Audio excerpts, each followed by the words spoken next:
Sir का बहुत बहुत शुक्रिया, मैम को बहुत बहुत शुक्रिया, इलाहाबाद यूनिवर्सिटी को बहुत बहुत शुक्रिया और मिस्टर मृत्युंजय राव सर को बहुत बहुत शुक्रिया और अभिनव जी को बहुत बहुत शुक्रिया। तो दोस्तों, हमारे जो साथी हैं उन्होंने आपकी काफी क्वेरीज जो है सॉर्ट आउट कर दी है। होपफुल मैं क्वेरीज को आपको सॉर्ट आउट नहीं करूंगा, टाइम का फाउंडेशन है, आप उससे क्या सीख सकते हो ये सीख लें, ठीक है, जो मैं सबसे ज्यादा बड़ा स्टूडेंट में, ठीक है।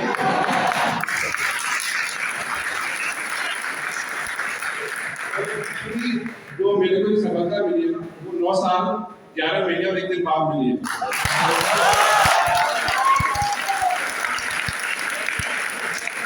तो इस दरमियान आपको ये सीखना है कि आपको 3 एज पे काम करना है। 3 age for me 3 age means आप अपने जो एक्शन, आप जो अपनी जो डेफिशिएंसी है ना उन पे काम कीजिए, ठीक है, उन पे एक्शंस लीजिए, ठीक है। जब आप एक्शंस लाएंगे अपनी डेफिशिएंसी पे, क्या कमी, फॉर एग्जांपल किसी का मेंस कमजोर है, जैसे मेरा मेंस कमजोर है, मैंने 16 मेंस दिए ओवरऑल यूपीएससी के, यूपीएससी के,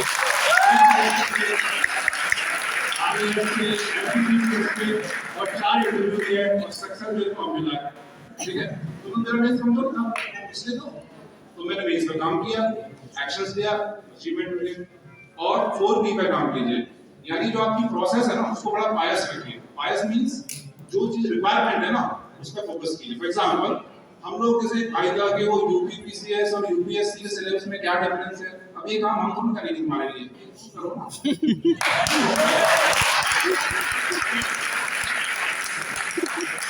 हम लोग न तो पीवाईक्यू देखते हैं न सिलेबस देखते हैं, तो इनको अलाइन करो। ये इतनी बड़ी ऐसा है ना, ज्ञान का अथाह सागर है, ऐसा मानते हैं पीएससी और यूपीएससी को। ज्ञान मार्ग का कोई अथाह सागर नहीं भाई, पीवाईक्यूज हैं और आपका जो है सिलेबस है, उसी को स्थिर रखिए। पीवाईक्यू और सिलेबस आपको ये बताते हैं कि जो हमारे एग्जामिनर होते हैं आपसे पूछना क्या चाहते हैं, कंटेम्परेरी रिक्वायरमेंट्स क्या है, ठीक है, उन्हीं हिसाब से आपको अपनी प्रिपरेशन को करना पड़ेगा। अब आप जो है टॉपर से भी यही बात सुन रहे होंगे और जितनी जल्दी ये बात समझ जाएंगे उतनी जल्दी आपको सफलता मिलने के चांसेस हैं। दूसरी बात ये है कि आप लाइफ में कितने भी बड़े बन जाइए, आप हम्बल रहिए, क्योंकि ये सर्विस है ना, इसको जॉब तो बोलते नहीं है, इसको बोलते हैं सर्विस। सर्विस में होता है सेवा। तो आप कहीं भी, चाहे डीएसपी बन जाओ, चाहे आईपीएस बन जाओ, चाहे आईएएस बन जाओ, चाहे आईएफएस, ऑलवेज ये भाव के साथ आइए इस जर्नी में कि मुझे सेवा करनी है, ठीक है, ना कि किसी का बॉस बनना है, क्योंकि ये आपको हमेशा इधर मोटिवेट देगा।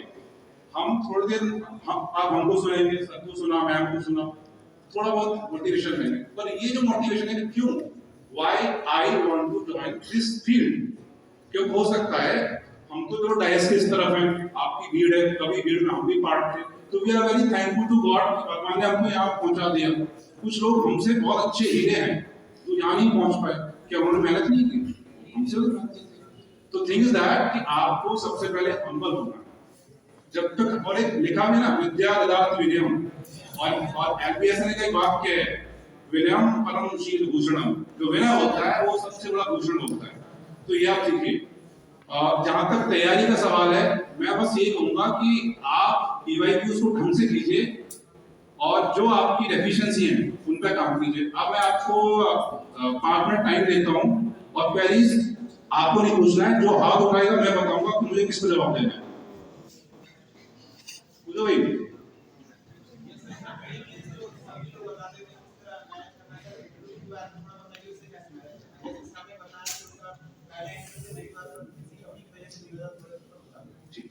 वही मैं प्रोसेस इज वेरी फास्ट। तो क्या है, जब आप पीडी की तैयारी करोगे ना, बुक्स पढ़ोगे, मेंस की तैयारी करोगे, एक दो अटेम्प्ट फेल भी हो जाओगे तो तुम हम्बल होते जाओगे। न्यूज़पेपर पढ़ोगे, मैगजीन पढ़ोगे तो तुम्हारी अंडरस्टैंडिंग डेवलप होगी। जो आपका पर्सनल इंटरव्यू होता है, मैंने 4 बार फेस किया है पर्सनल इंटरव्यू, यूपीएससी में नहीं किया पर पीसीएस में किया है।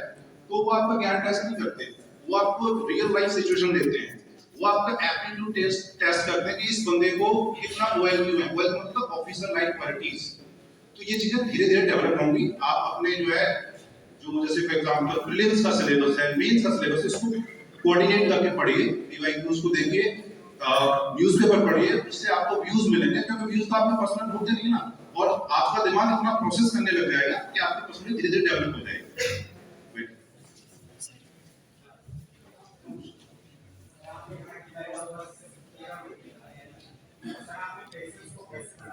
आप ये सीखो मुझसे। पेशेंस कैसे वर्क करता है समझ लो, और कोई डॉक्टर नहीं है, यही है पेशेंस। ना देखो ये तैयारी होती है ना, ये हमारी नहीं होती, ये तैयारी हमारे माँ बाप की होती है। आई एम वेरी मतलब थैंकफुल टू माई फादर कि वो मेरे पिता है, समझ लो।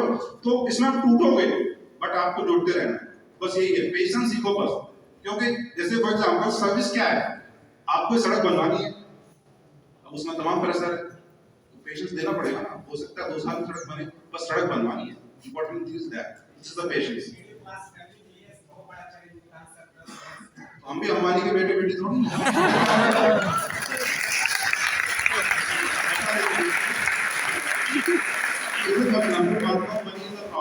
ठीक है, मेरे पिताजी ठीक ठाक तो मेरे को देते रहते। फिर मैंने तय मतलब साथ में कोचिंग में पढ़ाता हूँ मैं, विजन में थोड़ा सा तो चेक करता हूँ, सब लोग यही करते हैं, थोड़े बहुत इधर करते हैं। मैंने दूसरी बात यह है कि आपको लग रहा है कि आपकी फाइनेंशियल स्थिति सही है, तो कोई छोटा मोटा एग्जाम निकाल दो, अपना तैयारी करो। मेन मोटिव क्या है, एग्जाम निकालो। तुम पूछो।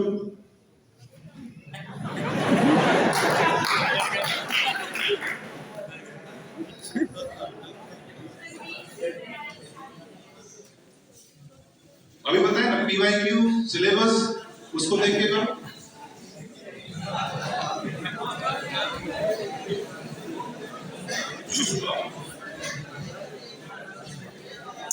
घबराओ मत।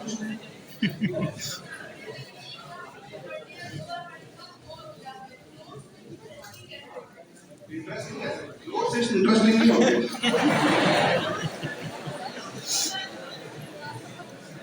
Revision is the key, revision is the key. देखो मैं आपसे ये कहना चाह रहा हूँ कि आपके पास सिलेबस होगा, PYQ होगा, पहले PYQ को देखो और देखो वो सिलेबस के किस पार्ट से मैच कर रहा है। फिर आपके पास स्टैंडर्ड बुक होंगी कुछ, या कोचिंग में जो सर पढ़ते हैं कुछ नहीं। हाँ हाँ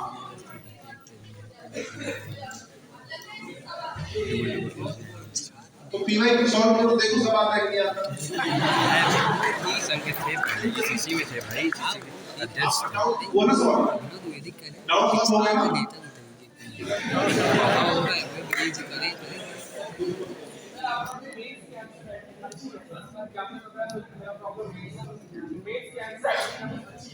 देखो यार, मैं 22 लाख या 22 कुछ भी मानो, मैं 6वीं बार मेंस दिया हूँ यूपीपीएससी, 5वीं बार, सॉरी एक बार फेल हो गया। तो मेरे को पता था कि 18 में फेल हुआ, 20 में फेल हुआ, 21 में फेल हुआ। तो मेरी एक फ्रेंड का दीदी है मेरी, IPS दीक्षा, तो मुझसे कहती कृष्णा तू यार बार बार प्रीलिम्स निकालता, मेंस में फेल होता, क्या करेगा भाई, वो हरियाणा की। तो मैंने कहा भाई बता क्या करूं। तो उसने बोला कि जैसे मार्क्स आ रहे हैं उनमें थोड़ा सुधार ला। कैसे ला सकता है कि जो राइटिंग स्किल्स है उनको इंप्रूवमेंट कर, कैसे कर सकता है कि पहले मैं बॉल यूज करता था तो मैं जेल पे स्विच हुआ। दूसरा मुझे पता लगा कि यूपीपीसीएस में सजावट अच्छे से सजाओगे तो थोड़ा नंबर मिलते हैं। जहाँ पे एप्पल पे डायग्राम बना सकते हो वहाँ एप्पल पे डायग्राम बनाओ। तो इस तरीके से मैंने अपना चीजों को इंप्रूव किया और वाइस में वो रिफ्लेक्ट हो गया कि भाई मेरा इंटरव्यू कॉल आ गया, मतलब एक्टिविटी पोस्ट के लिए, उससे पहले फॉरेस्ट पोस्ट के लिए बोल रहा, तो मेरी आंखें चमक गई कि अब तो यही करना है, कहीं इसमें फिर यही कर दिया।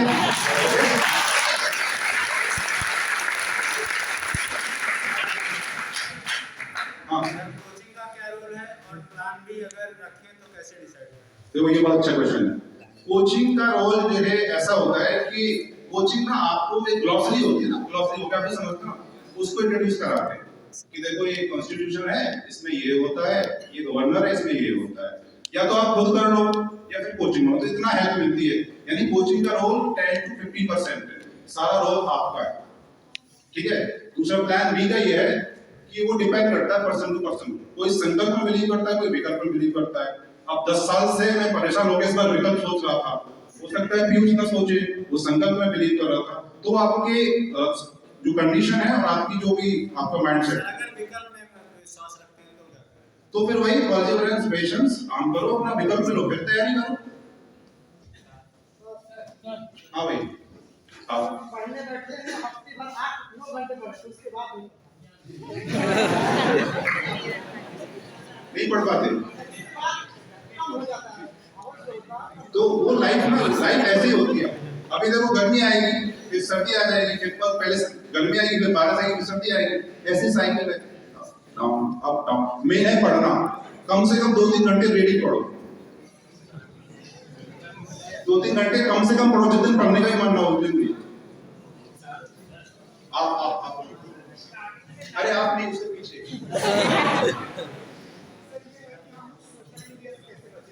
और जो बहुत सारे मूवी है शुगर पे साइड में बहुत सारे मूवी आती है सर, हम लोग के कितने साइड इफेक्ट है। सोशल मीडिया का पॉजिटिव और नेगेटिव इम्पैक्ट है। आपको बचना है तो इंस्टाग्राम को वो हटा दो, मैं जानता भी नहीं चलाना, अभी बता रहा हूँ कि मेरे को इंस्टाग्राम ठीक है। और टेलीग्राम में अपना जो काम की उतना पढ़ा करो, व्हाट्सएप सब यूज करते हैं, जब पढ़ा करो उसको पता नहीं क्या एयरप्लेन मोड होता है ना, एयरप्लेन मोड पे लगा के हटा दो। हाँ आप पूछो।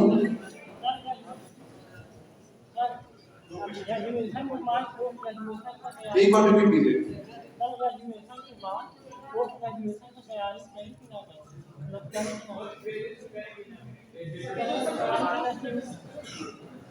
ये तो आपका कॉल होगा ना कि आपकी कंडीशंस कैसे अलाउ कर रही है, क्या करना है लाइफ में, ये नहीं पता सर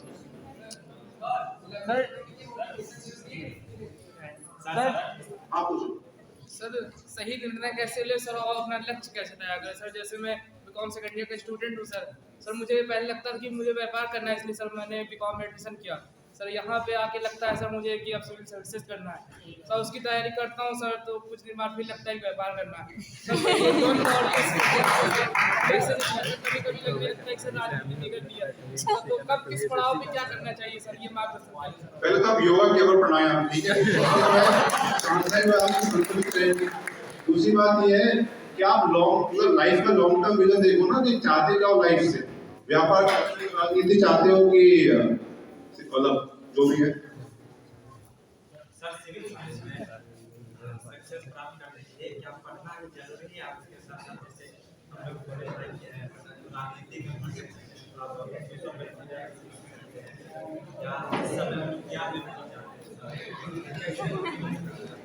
देखिए ये जो क्वेश्चन है ना, ये वेरी पर्सनल क्वेश्चन है, ठीक है ना। आप उससे देखिए, आप जो भी कर रहे हैं, जो आपका लॉन्ग टर्म विजन है लाइफ के, फॉर एग्जांपल सिविल सर्विस, तो आप डिबेट कर रहे हैं, तो डिबेट को ईगो मसाज मत जाइए, डिबेट के जो पॉजिटिव एस्पेक्ट है डिस्कशन, उस पर फोकस कीजिए कि वहां से हम लर्न क्या किए, ठीक है ना। कर सकते हैं, एक्सपोज कर सकते हैं अपने ग्रेजुएशन डे को, बट उसको नेगेटिव उसमें मत ले जाइए, पॉजिटिव में रखिए। Sir sir sir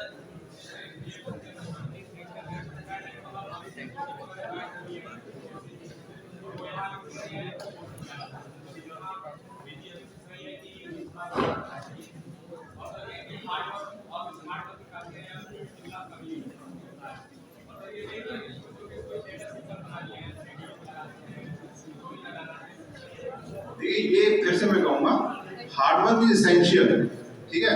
luck is मतलब ये भाई, मेरे को 11 साल में मिली है पीयूसी को, 6 साल में मिल गया, किसी को 7 साल में मिली है। आप लोग सब लोग हार्ड वर्क किए हैं, है ना, तो हार्ड वर्क तो बहुत जरूरी है। सर एक मिनट इसका सवाल जवाब, ठीक है। दूसरा जो आप बता रहे हो कि अभी से होना बिजी होना जरूरी है, और अच्छा भी है, पर किस चीज में बिजी हो रहे हो, इम्पोर्टेंट चीज इज दैट। आप अभी यंगस्टर्स हो, आपके पास वो उनका पर्सनल कॉल है, मैं तो ये कहूंगा कि आप ग्रेजुएशन में ना, जैसे आप अभी क्या कर रहे हो, बीए फर्स्ट ईयर, अभी बीए इंग्लिश ना, क्या बीए, हाँ, तो उसमें आप जो भी आपके प्रोफेसर हैं, क्योंकि ये प्रोफेसर ही जाते हैं हमको इंटरव्यू देने, सर जाएंगे या फिर मैम जाएंगी और यही पेपर बनाते हैं, तो इनसे आप मैक्सिमम इनसे सीखिए कि सर मैं अपने आंसर्स को कैसे इंप्रूव कर सकता हूँ। जो पॉलिटिकल साइंस में चीजें हैं, उनसे दिक्कत क्या है हमारे जो पूरा जो एकेडमिक चीज की, कि जो हम लोग यहाँ पे तो पढ़ते नहीं है और फिर वहां पढ़ने चले जाते हैं। यहाँ अच्छे से पढ़ो ना सर पढ़ते हैं, याद नहीं होता, इसके लिए पता नहीं कैसे याद। सर चलिए अब आपको सवाल जवाब होगी, हाँ आप बता दो। सर मेरा रवि सर और ये सर का क्रॉस क्वेश्चन है कि ये सर ने बोला से आपका ये मतलब कि इसमें इंटरेस्ट है या नहीं, तो अपने इंटरेस्ट का कैसे पता करें कि हमारा इंटरेस्ट है या नहीं है? सर जैसा कि सर एक मिनट, जैसा कि अभी बीए कर रहा हूँ तो एक तो ये है कि आगे एग्ज़ाम देना है, और आपने कहा समाज सेवा करना, तो वो तो सबका मोटिव रहता है कि समाज सेवा करना है। अब ये पता नहीं कि सिविल सेवा की तरफ से करना है या फिर और We have a question and answer session. उसमें रवि सर बहुत अच्छा आंसर देंगे इसका. I am not a competent authority to answer this. Sir आपने कहा था सबसे वरिष्ठ तो आपसे मिल जाता आंसर तो अच्छा रहता। अब हो सकता है मैं ना बता पाऊँ उस चीज़ पे, जरूरी थोड़ा ना कि सबका आंसर मैं ही दे पाऊँ. ओके। और किसी का? ओके, चलिए ठीक है फिर.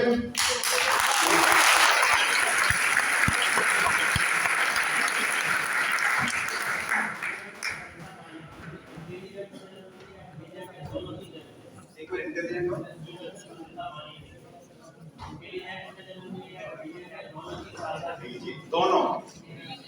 दोनों इंटेलिजेंट भी रखो और डिलीजेंस भी रखो. अब मान लो डिलीजेंट हो, गधे की तरह काम कर रहे हो, और इंटेलिजेंट हो ही नहीं, तब भी नहीं सफल होगे. इंटेलिजेंट हो पर पढ़ नहीं रहे, तब भी नहीं होगे. दोनों चीजों का एक बैलेंस नेचर. ठीक है. And so for this 1 minute